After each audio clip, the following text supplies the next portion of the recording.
kita tetap mencintai mereka. Misalnya kalau beda agama, mereka sama-sama orang Indonesia, kita mencintai mereka atas nama warga Indonesia. Tapi kalau misalnya potongannya ora cocok, beda kultur, bawaannya itu mangkel nojor Jawa, ya bisa diilmoni, jangan ketemu. Sudah tidak cocok, ingin ketemu nyari solusi. Roh ini tok seneng itu kan dia repot ya. Ya sudah, kalau nggak mati cocok ya jangan sering ketemu. Dan itu kita bisa memanage seperti itu tuh bisa. Saya berkali-kali cerita tentang Imam Syafi'i. Kalau dikasih tahu ya Imam Abu Abdillah, panggilannya Imam Syafi'i, tetangga anda ini ternyata banyak yang nggak senang anda. Jawabnya beliau senang. Ya bagus kalau nggak senang saya, ada utang saya gitu. Gara-gara sama seneng aku ngatur aku ini kan. Dan mungkin sama rasa seneng kan ya enak. Jadi hidup itu dianggap happy. Kalau seneng ya teman silaturahim, kalau nggak seneng ya nggak bakal utang gitu. Baru kayak rasa seneng itu nggak ganggu. Jadi dulu itu orang bisa ngelola seneng nggak seneng itu bisa. Karena ada kearifan hubungan dengan Allah Subhanahu wa Ta'ala. Hidupnya selesai karena masyhul bi dzikrillah, mereka sibuk dengan Allah.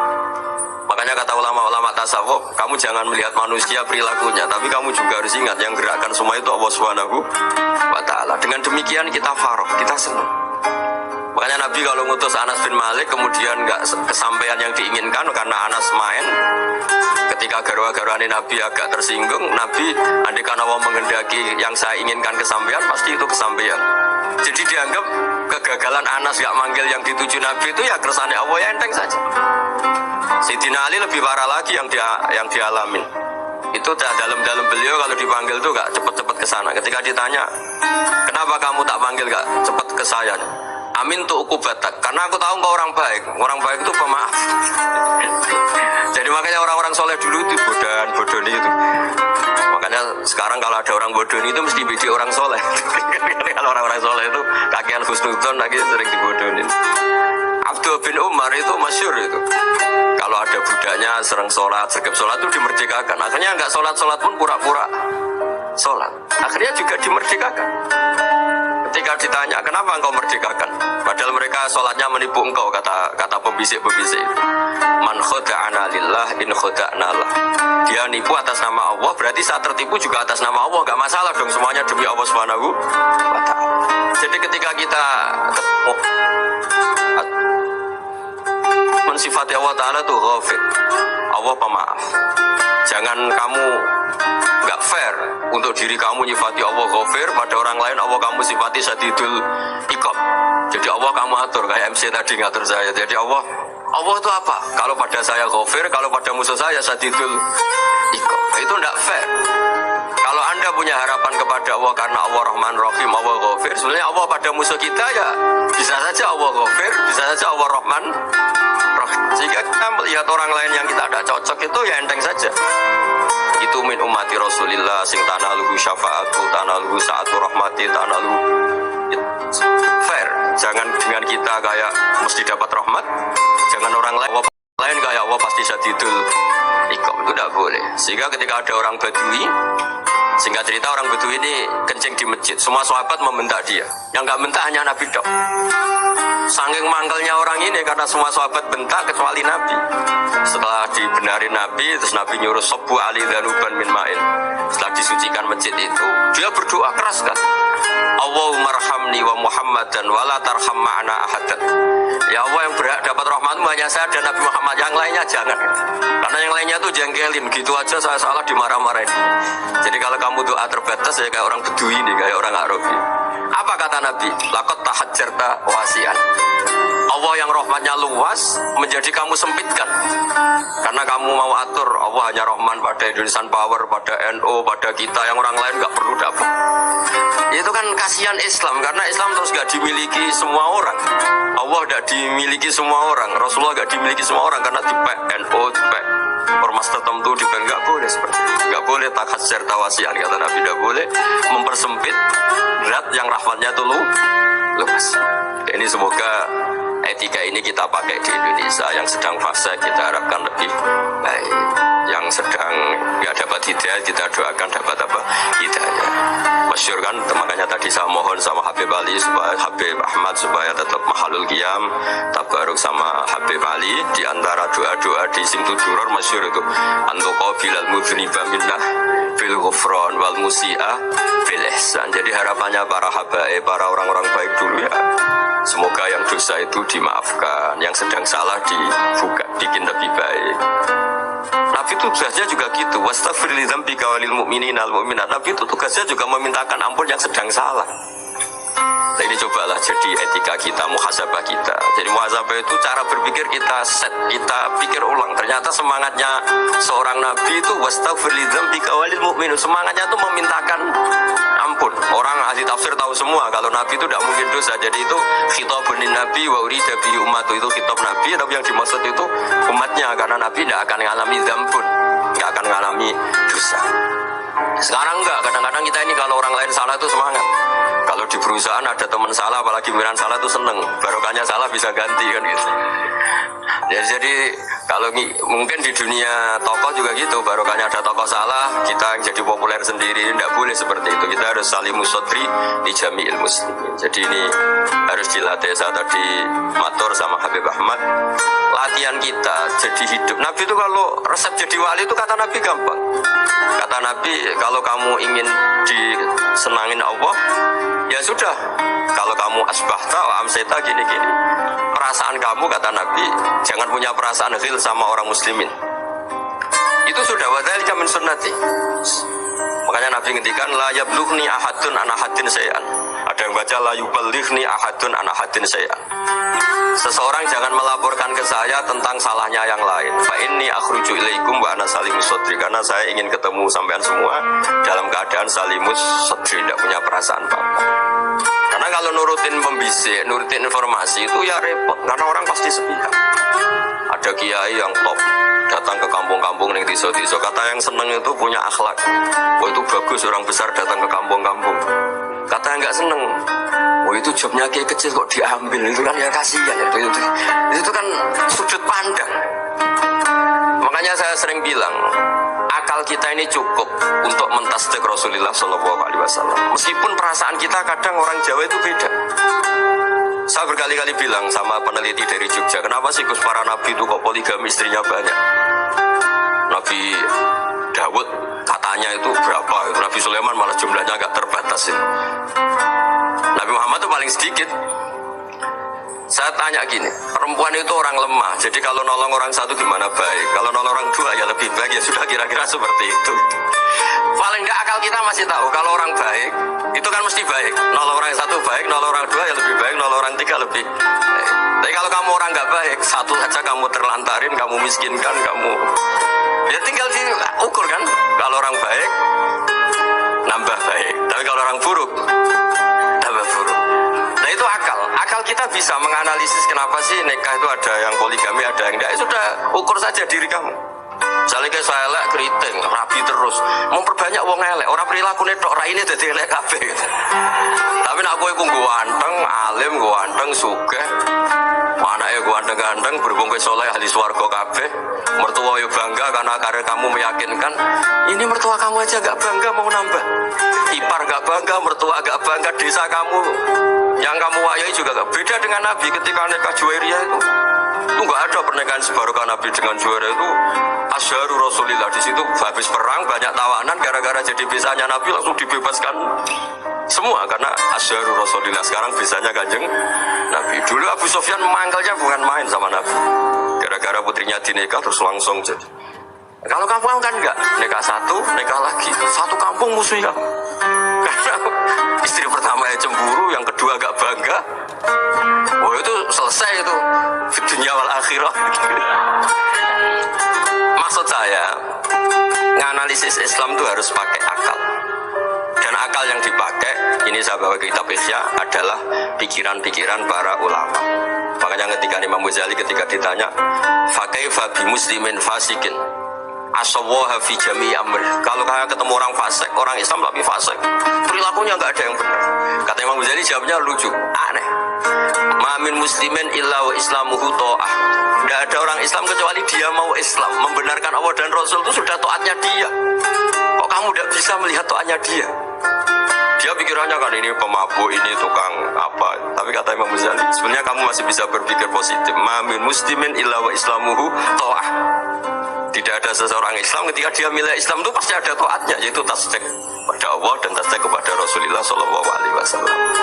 Jadi dengan pola seperti itu, maka di antara guru-guru kita yang modern ya di era Mbah Maimun, di sini ada Habib Ahmad, Habib Salim, syair yang sering dibaca beliau adalah ada orang munajat sama Allah. Ini cerita munajat.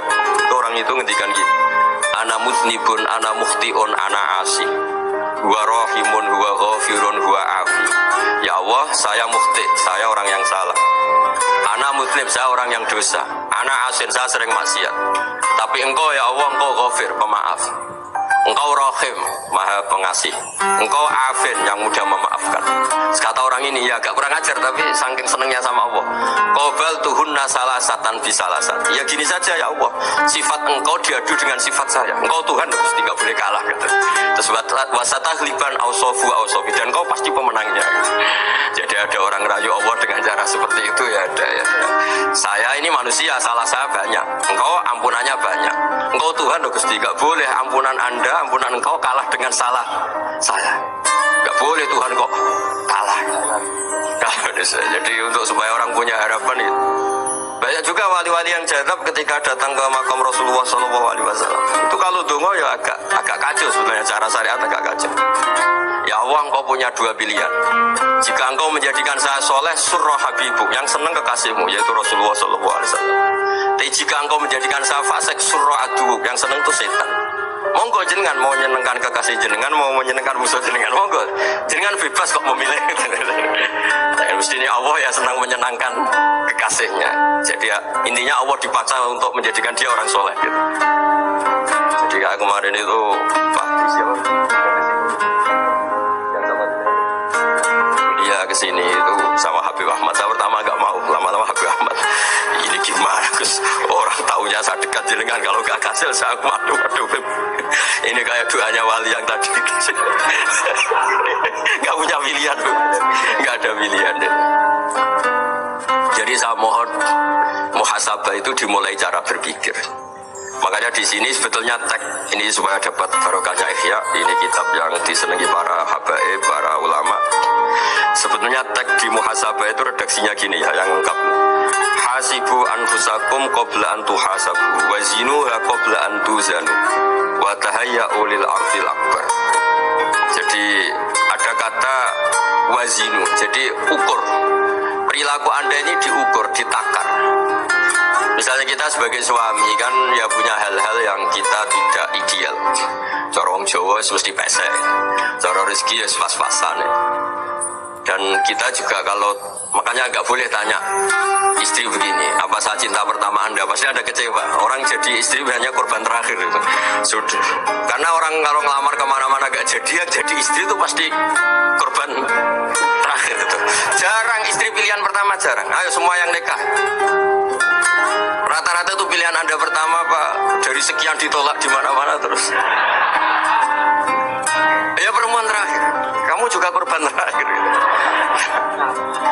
Itu wali-wali dulu kalau ngandani kita itu sederhana.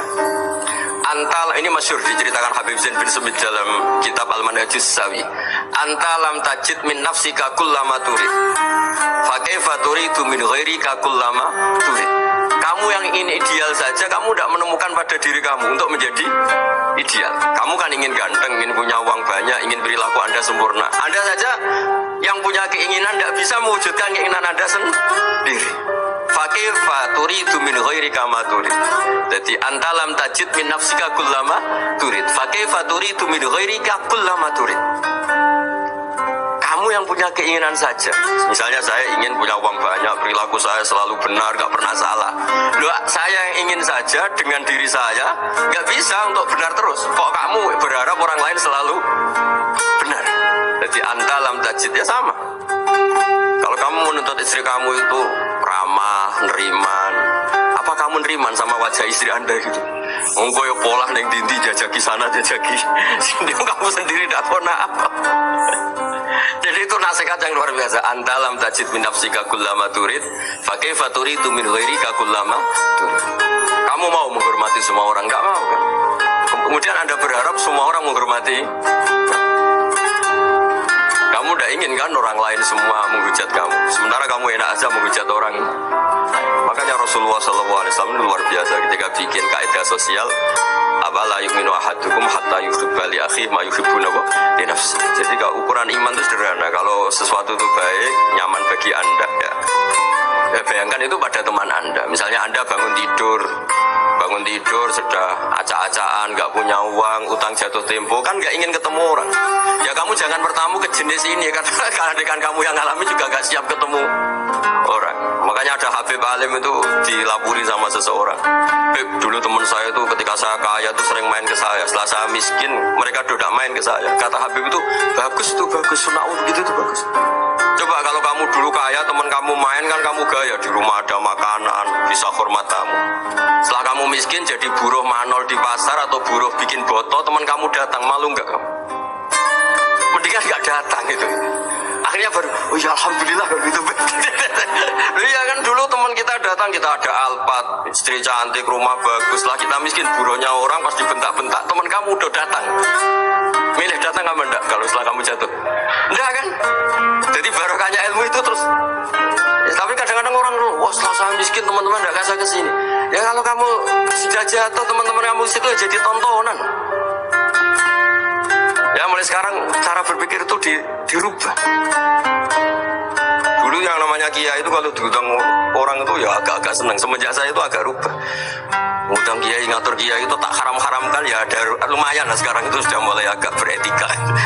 Dulu itu ngundang tuh tanggalnya ditentukan, jamnya ditentukan, nggak mikir apa kiai saat itu nganggur, enggak. Punya wadifah, enggak.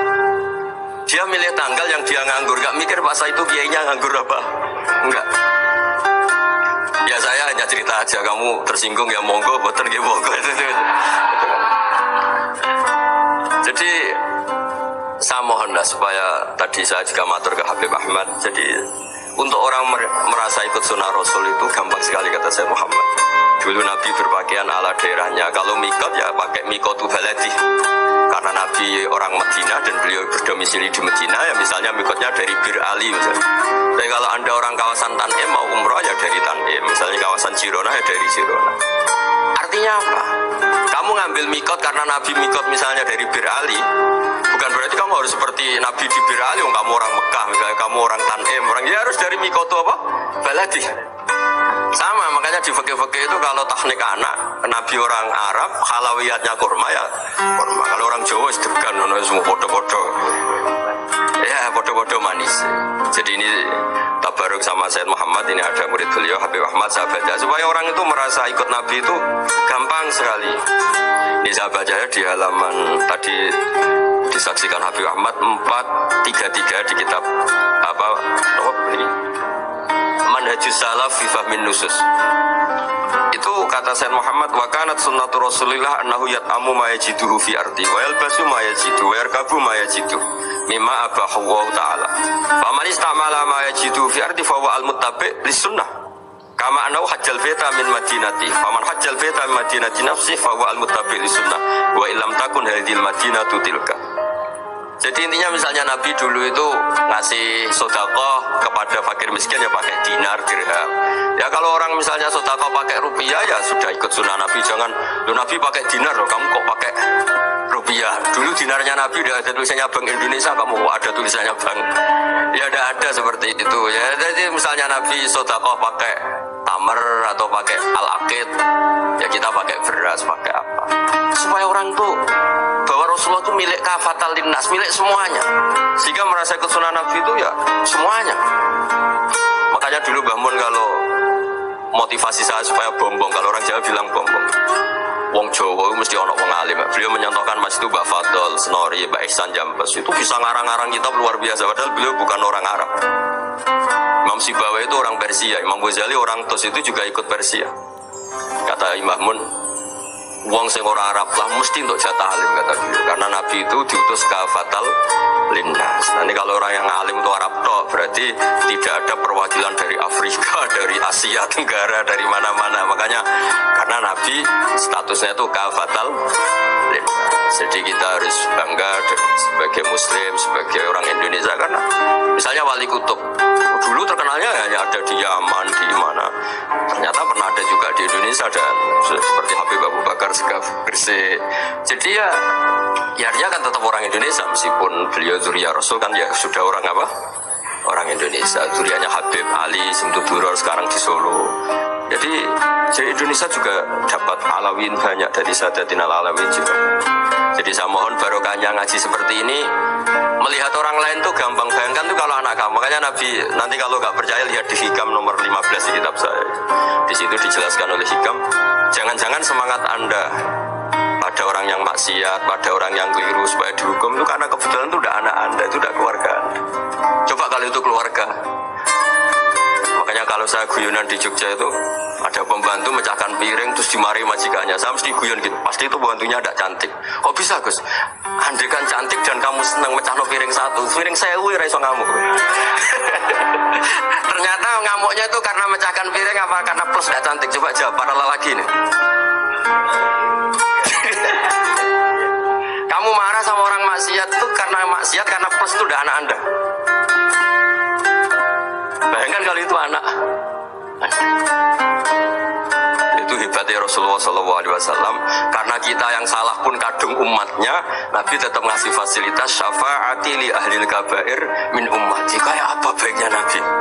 Dia ikut maksiat tapi ikut fasilitasi ngasih syafaat. Loh, kalau li ahlil ibadah kan wajar. Nabi ketika ada syafaati li ahlil kabair min ummati. Ya karena tadi logika yang dibangun Rasulullah itu logika yang luar biasa. Kita semangat orang lain kena hukuman itu karena kita tidak punya rofah, tidak punya rahmah. Coba kalau Rasulullah yang bil mu'minina raufur rahim, semangatnya itu mendoakan supaya tobat, mendoakan diampuni. Dan itu juga yang diperintahkan oleh Allah Subhanahu wa taala, wastaghfir li dzambika walil mu'minina. Ya semoga barokahnya ngaji ini, barokahnya Habib Ahmad, barokahnya Maulid Simtuduror, barokahnya semua kitab Madaih, tiba berjanji semuanya, barokahnya Ikhya, barokahnya Said Muhammad, barokahnya guru kita semua, Mbah Maimun, bapak saya. Kita ini ngikuti manhaj, ya, ngikuti apa? Manhaj. Saya sering didhawuhi Mbah Mun, kenapa ihdinas siratal mustaqim bukan siratoka? Bukan jalan engkau ya Allah, karena Allah itu nggak bisa kamu tiru. Allah itu tidak tidur, tidak makan, tidak kesel, tidak capek. Yang bisa ditiru itu siratal ladzina an'amta alaihim. Yang bisa ditiru manusia ya niru manusia. Karena Allah itu tidak bisa ditiru, makanya ihdinas siratal mustaqim siratal ladzina. Ya niru siapa? Niru guru-guru. Termasuk niru cara pandang. Jadi misalnya ada orang awam di rumah itu hanya delok reng, delok tikus liwat, itu kan kayak nganggur. Kok rata tahajud malah mendelok reng. Melihatnya jangan gitu. Gua tarokal ma'asiyah. Dia di rumahnya tidak dugem, tidak kemana-mana. Dia berarti malam itu tarkul ma'asi. Tidak nyopet, tidak garong, tidak ke tempat maksiat. Susahnya itu ibadah. Supaya orang tuh gampang lah khusnudzan sama orang muslim. Ini orang mukmin, orang yang luar biasa. Di mata Allah itu orang yang luar biasa. Kayak tadi Imam Ghazali, kalau saya ketemu orang muslim kemudian dia tidak pernah baik, gimana? Kata Imam Ghazali, mami muslimin illa wa islamuhu ta'ah. Tidak ada orang Islam ketika dia mentasbihkan Allah dan Rasulullah, berarti dia juga punya taat. Ini latihan saja, sing iso nglakoni Habib Ahmad kula namung cerita mawon. Kula cerita secara akademik, saya punya kitab, saya baca, dan alhamdulillah kita paham barokahnya para guru, dan supaya terbiasa sebaik-baiknya ibadah husnudzani billah wa husnudzani bil mu'min. Soal tidak cocok ya diilmoni tadi ya, namanya nggak cocok ya jangan sering ketemu. Seperti Rasulullah SAW, beliau karena sangat mencintai Said Hamzah, ketemu orang yang pernah begitu sama Said Hamzah, ya beliau secara basyariah tidak suka. Tapi beliau secara cara bahasa sekarang, secara profesional, kalau beliau seorang nabi dan harus menerima tobatnya siapapun ya diterima.